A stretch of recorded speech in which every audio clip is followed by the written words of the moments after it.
Hey guys, welcome to another Total War Attila video. This time we're looking at a new mechanic which got introduced in the Slavic Nations Culture Pack, poison arrows. This is a new type of ammunition only available to the Slavenians, Anteans and Venetians, so only people who bought this DLC are able to use the units I'm discussing in today's video. However, if you didn't get a DLC, the AI will still be able to recruit them in the campaign, so the video might be handy for you guys as well. So to get straight into it, let's take a look at the various bow infantry units available to the Slavic factions. First of all, we have the Slavic Levy archers, a very cheap unit available to all three factions. This is an extremely cheap archer unit comparable to the Germanic bows that we've obviously seen before. They don't have access to poison arrows, however they are able to use flaming, heavy and whistling shot, and they also have access to the precision shot ability. Slavic archers are the upgraded version of the Slavic Levy archers, and now things are getting interesting. And that is because this unit makes use of the infamous poison arrows. This does mean that poison is their only option. They are not able to use standard, flaming, whistling or the heavy shot. They do have access to the precision shot ability though, just like any other bow infantry unit in the Slavic roster. If we compare the Slavic archers to the Levy ones, you might be surprised when you look at the missile damage stat. The weak Levy archers are dealing 38 damage, while the Slavic archers are only dealing 14. This doesn't matter at all though, and I will demonstrate that later in the video. The best shared archer unit in the Slavic roster is the Slavic Hunter one, and these guys are basically an upgrade of the standard ones and also using poison arrows and nothing else. Their stats are pretty much the same, however they are a little better in melee and have access to more ammunition. So now let's take a look at the poison ammunition itself. The description explains that it inflicts minor casualties due to poison for a duration of 10 seconds. The best way to test this out is obviously by trying the Slavic archers in battle, so let's have a look.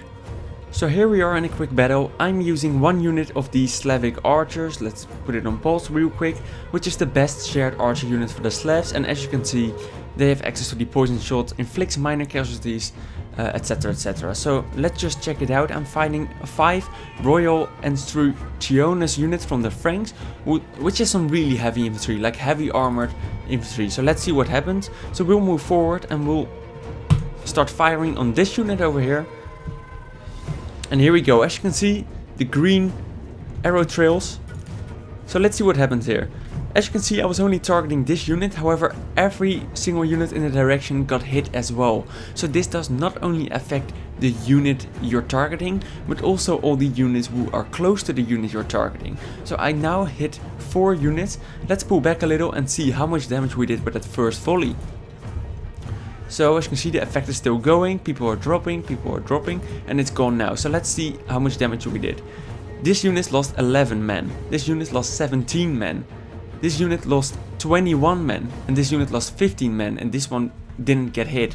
So that means that we killed like, what is it, like 60, 70, 80 men with one volley of an archer unit that only cost 250 talents. So that's insane. Another thing to note is that it doesn't really do what the description says really.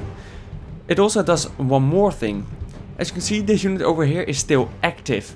Like, it's still ready to go, it's still very fresh, it's active, but the units that got hit by the poison arrows are all exhausted. So besides the huge amount of damage you're doing, like the ability says it only inflicts minor damage, but I think this is pretty good, like with one volley 80 kills, it also makes the enemy units exhausted. And this doesn't just go away instantly, they will just stay exhausted if they don't rest. So they are doing a lot of damage, but they're also damaging their fatigue. Another thing to note is the fact that poison arrows completely ignore armor and missile block chances. This means that every unit you're targeting is going to be suffering casualties instantly. And this can really get insane. For example, in this one my Slavic hunters are targeting the Sassanid armored Indian elephants, and the first elephant already dies after the first volley. The same goes with the tanky Magister Militum unit. The first volley already kills about 6 men, which is insane against a unit that normally takes ages to die. So now let's get even one step further. One of the Slavic factions, the Anteans, also has access to 2 elite bow infantry units, which make use of poison arrows as well. Surprisingly, these 2 unique units have the exact same stats as the 2 generic Slavic ones.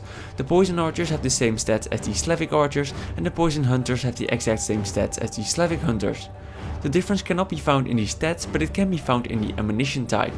The Antean unique archer units make use of the heavy poison shot, and according to the description, this ammunition type inflicts major casualties. So if you already thought that standard Slavic archers were OP, the Antean ones are even better. In this little test I'm using standard Slavic hunters and the unique Antean poison hunters side by side against the very heavy Germanic spearmasters. As you can see, the ones that got hit by the standard poison archers lose about 20 men in the first volley.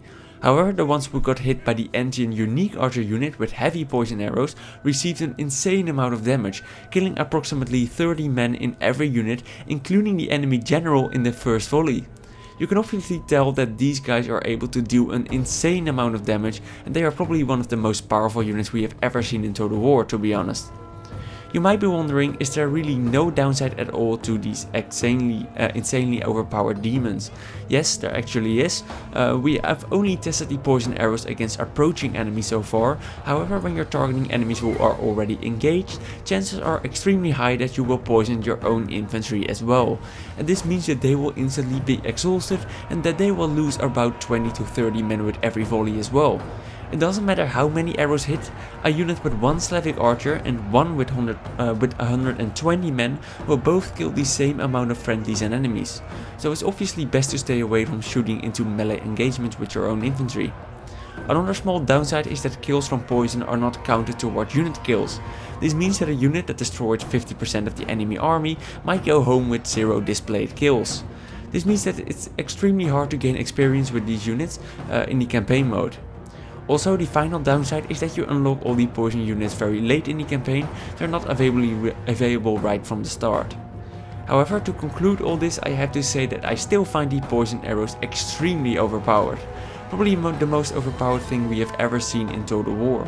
We also need to consider that these archers are extremely cheap, and I really think that a couple of these archer units are able to destroy entire enemy armies, both in single player and multiplayer. That's why I really hope that these guys will get nerfed in the future, as the system is almost broken right now. Still, I have to admit that I enjoy using them a lot myself, and I also think that the Slavic Nations Culture Pack is good fun in general as well. I recommend you all to give the Slavs a try if you're interested in the culture, of course. Let me know what you think about the poison arrows as well in the comments down below, and what you would do to fix them. For now, thanks for watching the video, and I will hopefully see you all in the next one.